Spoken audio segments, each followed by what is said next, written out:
The following podcast is a proud member of the Blue Collar Roots Network. Find all the shows by visiting bluecollarroots.com.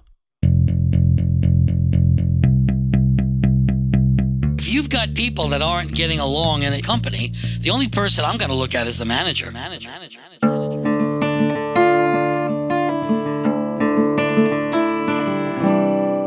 Welcome to the Service Business Mastery Podcast. I'm Tersh Blissett. This podcast is for business owners, managers, and technicians of service-based businesses who want to grow and make their businesses more profitable. On today's episode, our guest is Steve Coscia. Steve is a best-selling author, a columnist, and a certified speaking professional. This guy is the author of the HVAC Customer Service Handbook, and the majority of today's conversation will be based on this book. I was introduced to Steve by Bill Spohn and was immediately enamored with his passion for teaching technicians the soft skills needed to make them stand out in a crowd. Pay special attention to the value bombs that are going to be dropped today. As a business owner, for your technicians and your managers, as a manager for yourself and to help coach your technicians, and for technicians so that you can rise above the crowd.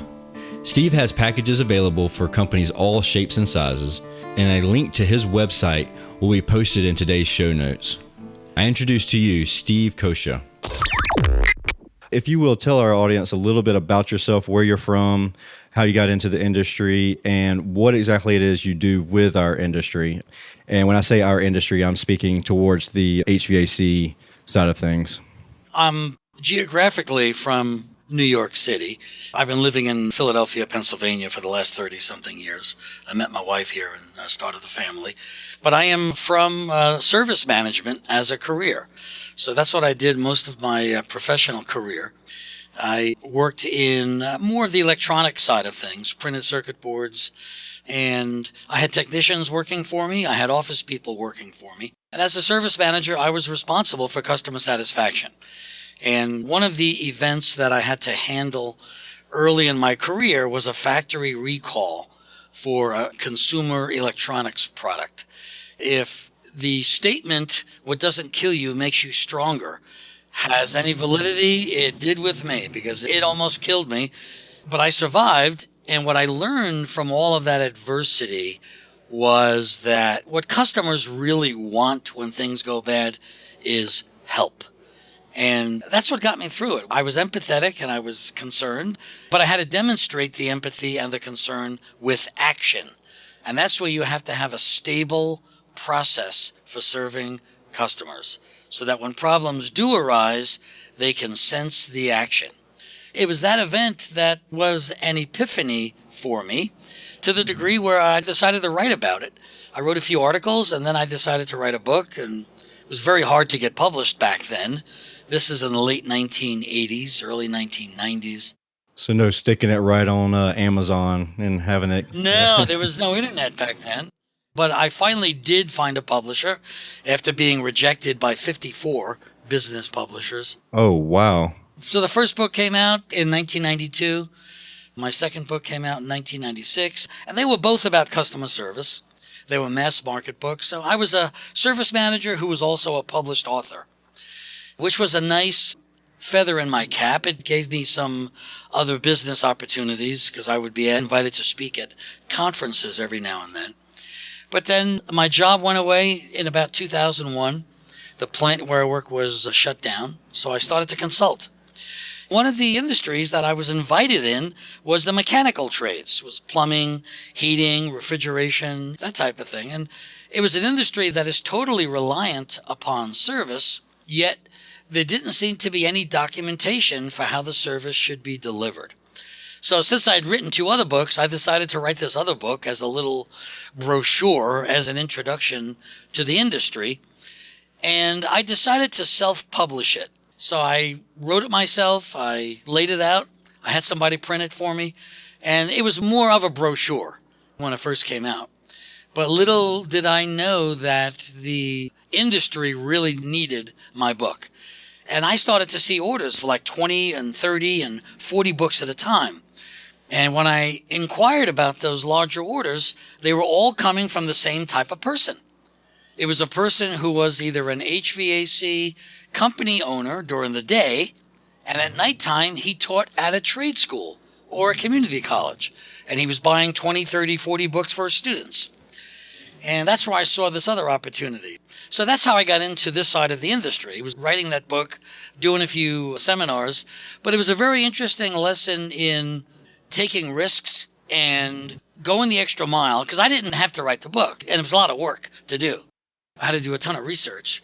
But in life, when you're willing to take risks, when you're willing to work hard, to get up early and stay up late, sometimes the rewards come your way. Now, this side of the industry, you're saying basically what you do now is help technicians and companies learn soft skills, basically, is your role.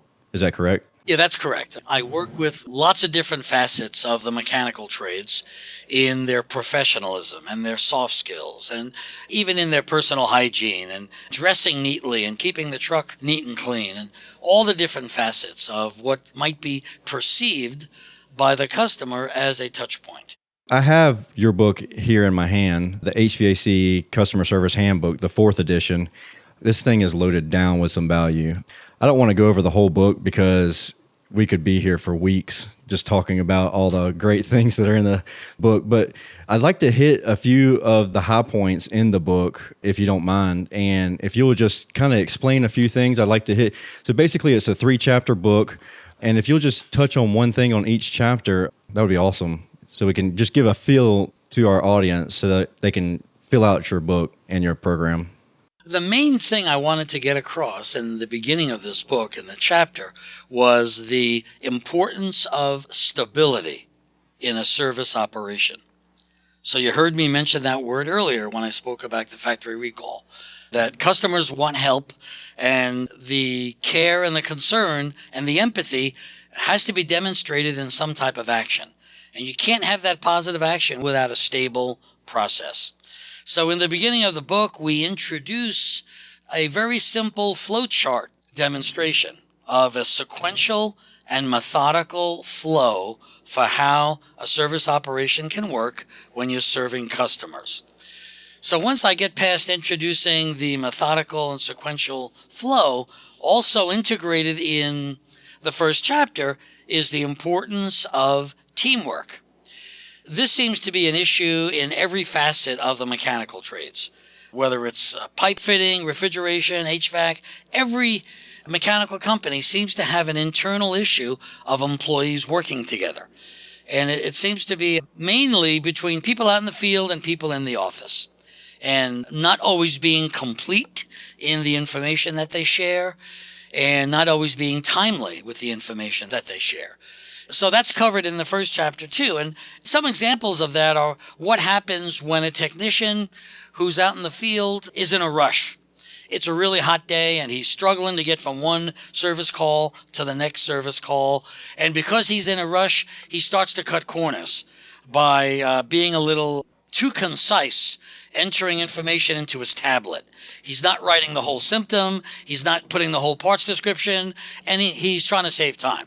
So when that happens, and then all this information gets uploaded to the office, and then the parts manager in the office is getting this information, the information is so incomplete, the parts manager doesn't know how to make sense out of it.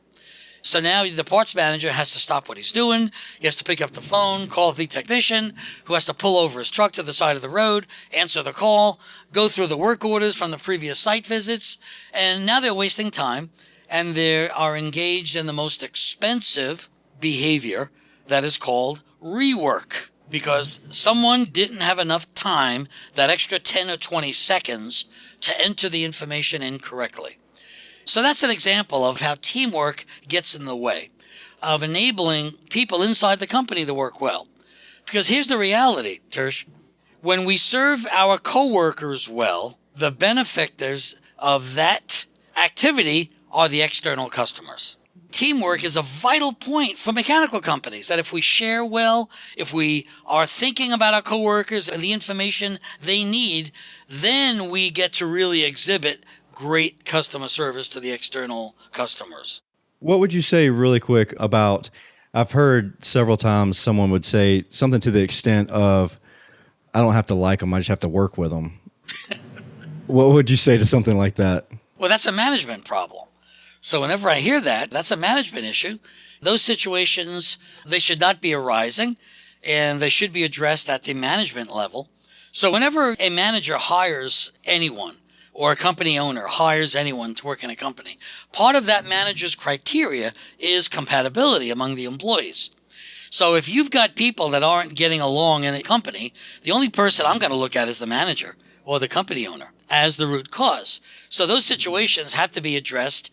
As a company owner, you know that your best leverage is when you only let the best people into your company who are going to be compatible and working as a positive team member.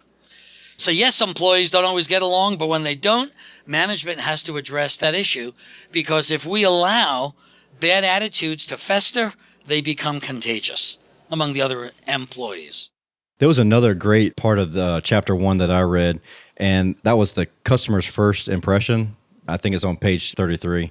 Tell me a little bit about your thoughts, and your thoughts are right in line with exactly what I've felt for years prior to even reading your book, but you just put my thoughts to words for me without even me knowing it. But basically the parking, the cleanliness of the vehicle, cleanliness of technician, those types of things. And then the last thing on that little segment is answering with my pleasure. And that may even be something that I found on one of your YouTube videos. I'm not sure, after doing a little bit of research, but that's something that I've felt strongly about. And I've talked with my guys over the past year about responding in that fashion. And could you dive into that a little bit? First impressions are pretty psychological. That's what they are. Because when a customer meets a mechanical worker for the first time, they don't really know the person yet. But on a psychological level, we all convey what's called a halo effect if we convey something positive. So you don't really know the person, but something about the person may be likable. Maybe what's likable about the person is that they made that pre-arrival call to tell the customer that they're just leaving their last service call and they're on the way. And by the way, do you have any preference about where I park my truck? Customers don't always expect that question. So when they get it, they say, just park in the front. My husband may be home later, so please don't park in the driveway. Now, the customer doesn't know that mechanical worker yet, but the customer likes him already because he had enough care and concern for the customer's property to ask a very simple question. So let's look at the inverse of that, okay? Let's just say that technician makes the pre-arrival call, but he doesn't ask the parking question. So now he pulls up to the house, right? The husband's not home. There's a spot in the driveway. So he pulls the truck onto the customer's driveway, right? He gets his tools, his clipboard. He leaves the truck. And if it's been hot outside, the air conditioner has been running. So now the truck is not running now, but the condensation from the air conditioner is dripping onto the customer's driveway, right? And it's only water, not a big deal. But then the customer looks out the window and the customer says, my husband's going to be home in 20 minutes. And there's something leaking in my driveway. So now what's the customer thinking? The customer doesn't know this person, but it's the total opposite of what I conveyed earlier. And now you tell me as a company owner, Tersh, how easy is it for the second scenario to occur? Oh, it's absolutely easy, especially if you have a slightly longer driveway and you don't want to walk down the driveway. So it's just as easy. One of my mentors growing up, when I first got into the industry, he was super adamant about parking on the front of the house. And a major reason is what you were leading to on the second part with the condensation, but it more so the oil, because we can maintain these vehicles all we want to, but sometimes it's just going to leak a drop of oil here and there. And avoid that situation. There's no sense in having to go out there and pay someone to pressure wash a driveway just because you parked there whenever you could have parked right on the roadside. Yeah, right. So the first impression is mostly about psychological issues. It's about the fact that you don't know the person, but customers will make assumptions about a person based on what they see from a window or something else. So I have this little video that I show when I do seminars. It's called What a Customer Sees from Their Window Matters. And it's all of the events that can really impact a customer's first impression and the assumptions that they make about someone else. If someone approaches a property, they ring the doorbell. Most companies today have employees with their name badges on, so they look official. The person may have a business card, introduce themselves. Their shoe covers should be in their hand or nearby. But all these small psychological factors make a mechanical worker a lot more likable to a customer. And For any mechanical company that's going to compete in any regional market, you want to be able to differentiate yourself as being worth every penny that you charge. Because nobody wants to be the cheapest guy in town. So it's a matter of demonstrating why you're worth more when you serve customers.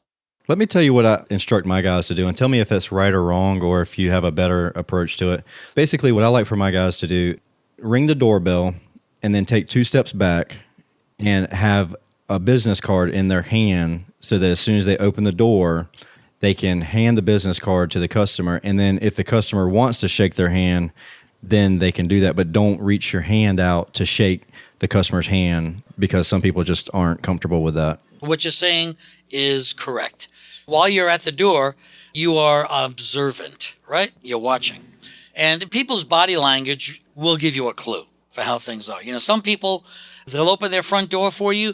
They'll barely make eye contact with you, and they'll point towards the attic or the basement and say, it's upstairs, And then you go in and do it. Other people ask you if you want a cup of coffee. You have customers from one side of the spectrum to the other. That's great. Moving on to chapter 2, tactical service ideas. You read into it and you just get hooked on the chapter itself. I was on page 55 about using restraint, not retaliation. It was crazy how real that scenario was. Could you tell us a little bit about that and kind of go into detail on your thoughts on that? It's from practical experience. What we learn as we get older is that when we get angry, we'll make the best speech we'll ever regret. So as we age and as we get wiser, the key tactic is not to get there, to interrupt either the stress or the anger or the frustration, interrupt it with rational thinking.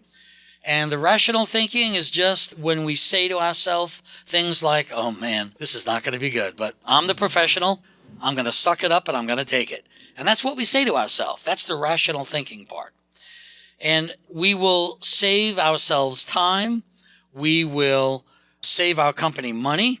We will have a happier customer if we subordinate our own needs in the interest of serving a customer well. Because whenever we retaliate with a snippy tone, by rolling our eyes, by any of those behaviors, they don't make things better. It makes things worse. That goes through the phone too. Oh, yeah, it does. Yeah. They can hear you roll your eyes, even though, absolutely. And that's why in the book's first chapter, the predominant thought is to contain. Contain means keep the situation within fixed limits so it doesn't get worse. You contain, you qualify, and you correct. So practicing restraint and not retaliation is how you contain an event. Because whenever we restrain, we are keeping the situation under control, we're subordinating our own needs, and we're putting the customer first. And that's what a professional does. So yes, the work gets difficult. Yes, customers misbehave. Yes, sometimes very few customers exaggerate their circumstances. All of that is in a day's work for a professional mechanical worker. Okay, so we could have gone way more into detail there on the tactical service ideas. There's so much information in that section, but we don't want to give it all away. Chapter 3, relational service ideas. Really quick, mobile devices, phones, tablets. Let's go into that a little bit. You got a little bit of cell phone etiquette. I see this all the time, not to mention the texting or typing an email while you're driving. The phone etiquettes when you're sitting at a supply house countertop. Can you go into a little bit of detail with all that? This isn't news to anyone because now smartphones have been part of our life for a while. So people know this. But in terms of etiquette, whenever you are serving an important customer or you are in an important meeting, either put your phone in airplane mode or turn it off and don't allow yourself to be distracted by it. Because if the customer is important enough to warrant all of your attention, let them have it. Because when you get distracted, you are going to miss key details about the symptom, about the equipment. You're going to miss something whenever you get distracted. So part of etiquette is if you're at lunch with someone, don't put the phone under the table and try to text and think you're getting away with it because everyone can see what you're doing. So either put it away, put it in your pocket, or just ask for permission to use it if you need to use it. That one's really, really tough for me, being a business owner, just putting your phone away. When you're sitting down at lunch and it's life or death in the customer's mind, whether I answer that phone call or don't answer the phone call, it's really tough for me to say, hey, I'm going to ignore this phone call for 30, 45 minutes, an hour, because a lot of times lunch meetings will go that long, especially when you're meeting with vendors or whatnot. So I agree. It's best practice to ask permission to answer that phone call, especially if they've called second or third time.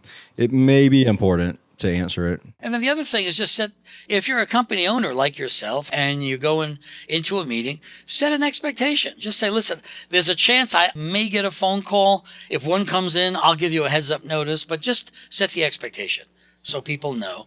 And that's something else you can do. And then with tablets, I mentioned earlier about being complete in the tablet. All the data that's put into any tablet or smartphone goes into a database. And the rule of databases is you put garbage in, you're going to get garbage out. So you got to put quality in. You have to be complete.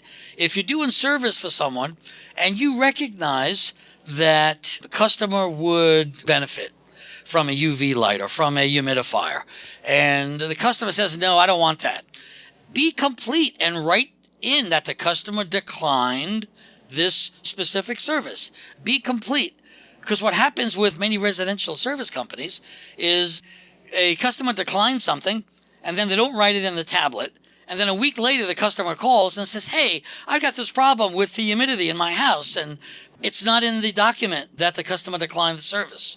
So now the customer is rattling your cage over the phone. And because someone wasn't complete, now we have a bigger situation to deal with. So being complete with work saves everyone time. It minimizes the stress among coworkers, and it just makes everyone's job a lot easier. And all it takes is an extra 15, 20 seconds to get the information in. Yeah, it doesn't take very long. I've been in the service van. I remember whenever I was first in the industry, we hand wrote everything. It hasn't been that long ago since you had handwritten tickets, but you handwrite everything and you feel like you're getting carpal tunnel writing out everything that you did on the whole job, not to mention that the paper sticking to your fingers or to your hands and everything.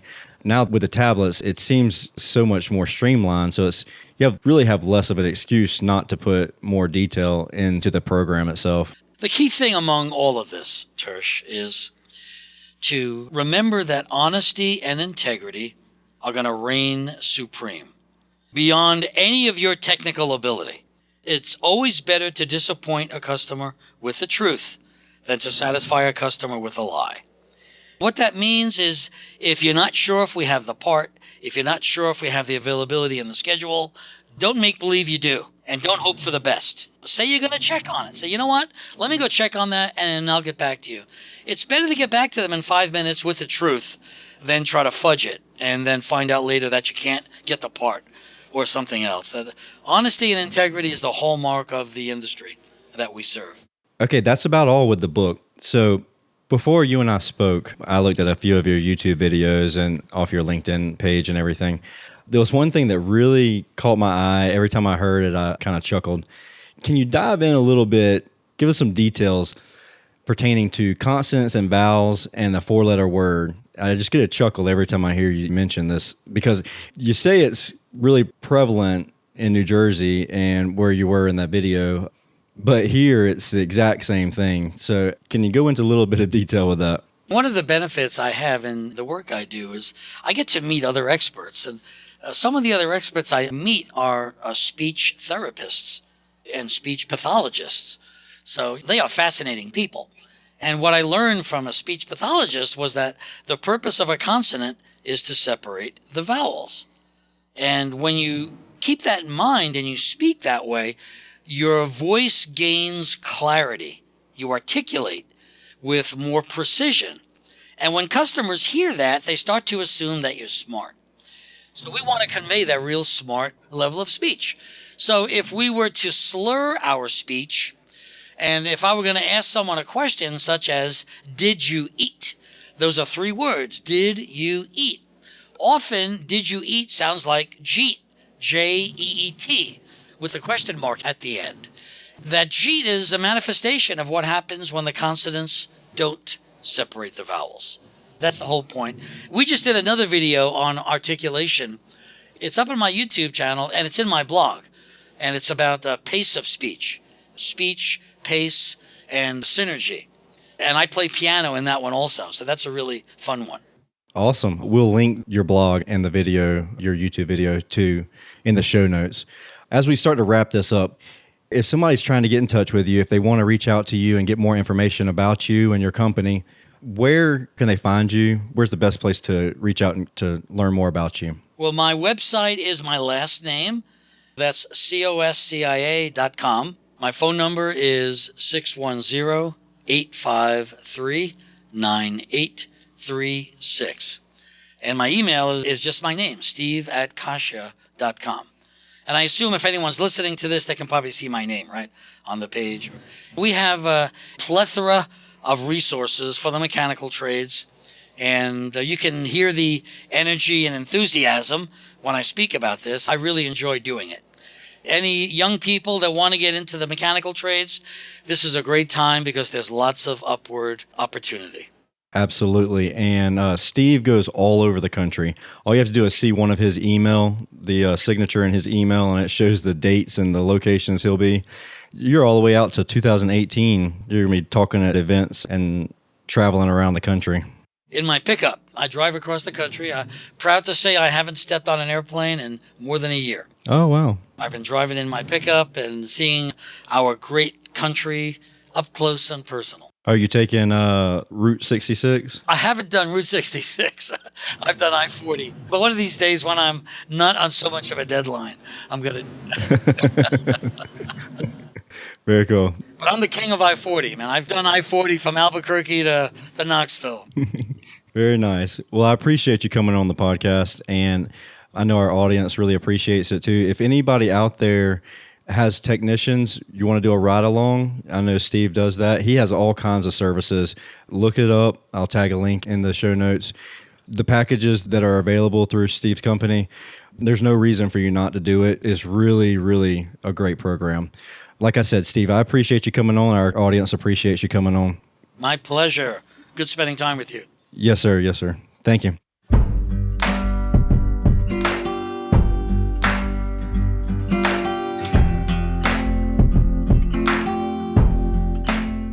The best way to listen to this podcast is by using your smartphone or other web-connected device and subscribing using the podcast app on Apple devices or the Stitcher app or Google Play Store for Android devices. You can find all our shows on the Blue Collar Roots Network by going to bluecollarroots.com. From all of us at Blue Collar Roots, thank you for listening.